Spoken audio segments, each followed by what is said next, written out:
Quelque chose se passe silencieusement dans le corps de nombreuses personnes après 60 ans, et la plupart des médecins ne l'évoquent jamais en consultation. Ce n'est pas inscrit dans une ordonnance ni détecté lors d'un bilan sanguin classique. Pourtant, cela influence directement votre énergie quotidienne, la clarté de votre mémoire, la qualité de votre sommeil et même la durée de vie en bonne santé que vous pouvez encore espérer devant vous. Ce que vous allez découvrir dans cette vidéo repose sur des années d'observation, des recherches scientifiques solides et des témoignages de personnes qui ont transformé leur vitalité en agissant sur un levier que personne ne leur avait jamais mentionné. Prenez le temps de regarder jusqu'à la fin, parce que ce qui arrive dans les dernières minutes pourrait changer profondément la façon dont vous envisagez les années qui viennent. Pendant des années, des chercheurs ont étudié ce qui distingue les personnes qui vieillissent bien de celles qui déclinent rapidement, et les résultats pointent vers quelque chose d'inattendu. Ce facteur n'est pas la génétique, ni le niveau de revenu, ni même les habitudes alimentaires. Il tient à une dimension profondément humaine que la société moderne a appris aux seniors à ignorer progressivement. Je parle du lien que vous entretenez avec votre propre corps, du plaisir physique, de l'expression sensuelle, de cette part de votre humanité que beaucoup abandonnent discrètement entre la cinquantaine et la soixantaine sans vraiment comprendre ce qu'ils perdent en faisant. Quelque part au fil du temps, un message implicite s'installe, venu de la culture, de l'entourage, parfois même du corps médical. Un message qui dit que cette dimension de la vie appartient désormais au passé. Que chercher du plaisir physique après 60 ans serait déplacé, superflu ou réservé à ceux qui ont encore la chance d'être en couple. Ce message est non seulement faux, il est biologiquement dangereux. Lorsque le corps cesse de recevoir une stimulation régulière, une série de mécanismes physiologiques commence à se dérégler en silence. La circulation sanguine vers les organes vitaux diminue progressivement, les voies neuronales associées au plaisir s'affaiblissent faute d'activation et l'équilibre hormonal se dégrade d'une façon qui touche bien au-delà de la seule sphère intime. Le sommeil se fragmente, l'humeur devient moins stable, l'énergie disponible au quotidien s'effrite et le système immunitaire, privé de certains de ses stimulants naturels, perd de son efficacité. Ce n'est pas une métaphore, c'est une réalité physiologique documentée par des études sérieuses menées dans plusieurs pays depuis plus de 20 ans. J'ai vu des femmes et des hommes autrefois rayonnants perdre leur éclat, non pas à cause d'une maladie grave identifiable, mais à cause de cette déconnexion silencieuse d'eux-mêmes, de ce renoncement progressif à une source essentielle de vitalité. Ce que la science établit aujourd'hui clairement, c'est que maintenir une vie sensuelle active, y compris seule, constitue l'un des piliers les moins connus mais les plus puissants d'un vieillissement en bonne santé. Lorsqu'une personne s'engage dans l'expression sexuelle après 60 ans, le corps répond de façon mesurable et remarquable. Le flux sanguin s'intensifie vers le cerveau, le cœur et les extrémités, nourrissant des tissus qui commenceraient autrement à se détériorer par manque d'irrigation. Les endorphines libérées abaissent naturellement les niveaux de cortisol, l'hormone du stress chronique, favorisant un sommeil plus profond, une récupération plus efficace et une meilleure régulation émotionnelle. La testostérone, chez les hommes comme chez les femmes à des degrés différents, connaît une légère mais significative élévation, contribuant à préserver la masse musculaire, la densité osseuse et la stabilité intérieure. Des travaux en neurosciences ont montré que le plaisir sexuel active simultanément plusieurs régions du cerveau, entretenant les connexions neuronales liées à la mémoire, à la régulation des émotions et aux fonctions cognitives les plus fines. En termes simples, cela maintient le cerveau souple, réactif et vivant bien plus longtemps que ne le ferait une abstinence passive. Les personnes qui embrassent cette réalité avec sérénité présentent une pensée plus alerte, une créativité plus présente et une façon d'habiter leur propre vie clairement plus lumineuse. Si ce que vous entendez ici vous parle, si vous sentez qu'une partie de votre vitalité s'est éteinte sans que vous sachiez vraiment pourquoi, abonnez-vous maintenant à cette chaîne et activez la cloche de notification. Chaque semaine, des informations concrètes, fondées sur la science et sur des expériences humaines réelles, sont partagées ici pour vous aider à traverser cette période de la vie avec force, lucidité et plénitude. C'est gratuit, cela prend 2 secondes et cela pourrait littéralement modifier la trajectoire de votre santé dans les années qui viennent.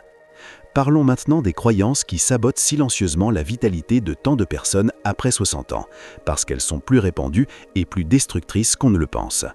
La première, et certainement la plus courante, est l'idée que passé un certain âge, le plaisir physique n'a plus vraiment d'importance.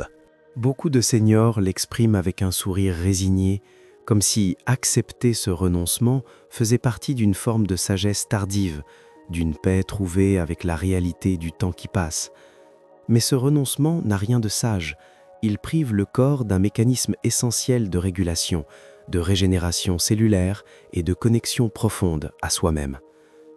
La deuxième croyance destructrice concerne la honte liée à l'autostimulation.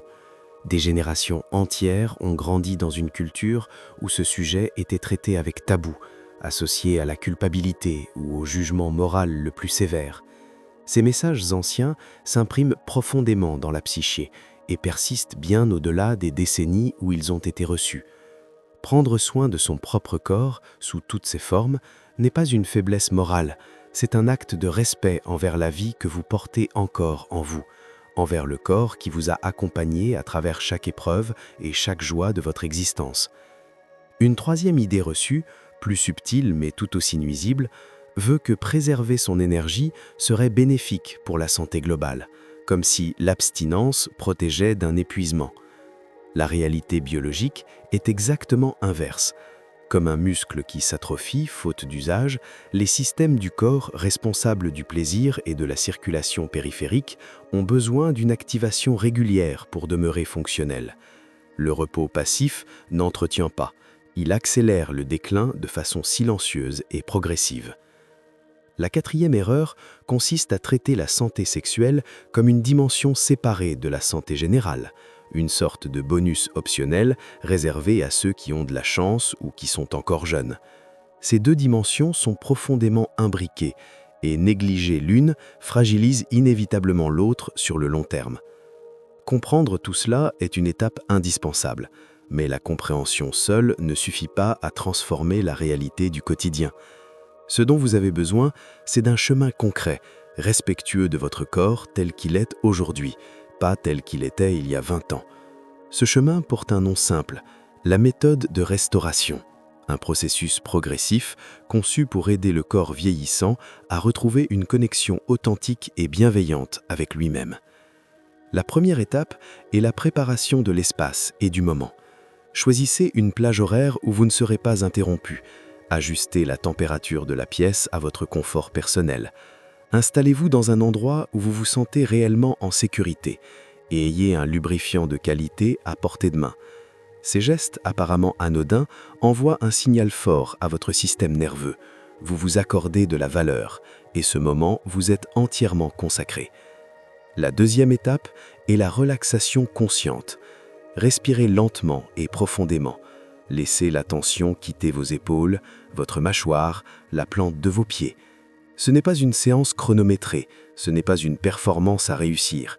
C'est une invitation à revenir à vous-même, sans agenda, sans exigence et sans comparaison avec le passé. La troisième étape est l'éveil sensoriel. Explorez doucement des zones de votre corps que vous avez peut-être négligées depuis des années. L'intérieur des cuisses, le bas-ventre, la nuque, les avant-bras. Approchez ces endroits avec une curiosité bienveillante, sans attente ni jugement. Les réponses de votre corps, même légères, même à peine perceptibles, sont des signaux que la vie y circule encore et qu'elle attend d'être accueillie. La quatrième étape est la stimulation progressive.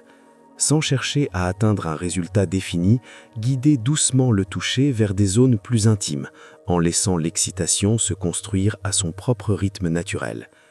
La lenteur et la pleine conscience sont vos meilleurs alliés ici. Elles permettent une profondeur de sensation souvent impossible dans la précipitation ou sous la pression d'une attente. Il ne s'agit pas d'atteindre une destination, il s'agit d'explorer le chemin que votre corps est encore capable de vous offrir. La cinquième étape est l'intégration. C'est le moment d'après, celui où vous faites une pause, vous respirez lentement et vous reconnaissez intérieurement ce que vous venez d'offrir à votre organisme. Ce moment de gratitude silencieuse envers vous-même n'est pas superflu. Il ancre l'expérience émotionnellement et renforce la décision de revenir. 2 à 3 fois par semaine, cette pratique devient un véritable investissement dans votre capital santé à long terme, aussi important que n'importe quelle autre habitude de bien-être. Sur ce chemin, certains obstacles reviendront régulièrement et les anticiper vous donnera une longueur d'avance précieuse. Le premier est celui des attentes disproportionnées.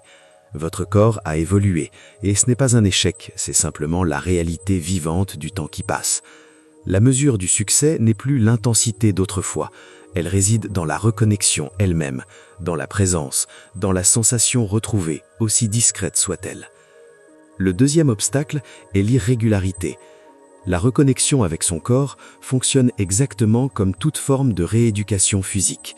Elle demande une régularité douce mais constante pour produire des effets durables. Réservez ces moments avec le même sérieux que vous accorderiez à un rendez-vous de santé important, parce que c'est précisément ce que c'est. Le troisième piège est la pression de résultat, ce réflexe tenace de vouloir que chaque session aboutisse à une forme précise d'aboutissement. Relâchez cette exigence, elle génère une tension intérieure qui ferme exactement ce que vous cherchez à ouvrir. Chaque moment de plaisir ressenti, aussi discret soit-il, est une victoire concrète qui mérite d'être accueillie avec tendresse plutôt que mesurée à l'aune de souvenirs anciens. Le quatrième obstacle, souvent le plus tenace de tous, est la honte qui remonte parfois sans prévenir, cette voix intérieure qui murmure que ce n'est pas approprié, que vous n'avez plus l'âge, que vous devriez être au-delà de tout ça.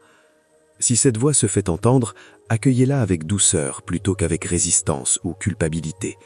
Rappelez-vous que prendre soin de soi dans sa globalité, y compris dans sa dimension sensuelle, est un acte de dignité profonde et non une concession à la faiblesse. Votre corps a traversé des décennies d'épreuves, de pertes, de joie et de transformation. Il mérite votre attention bienveillante jusqu'au dernier souffle.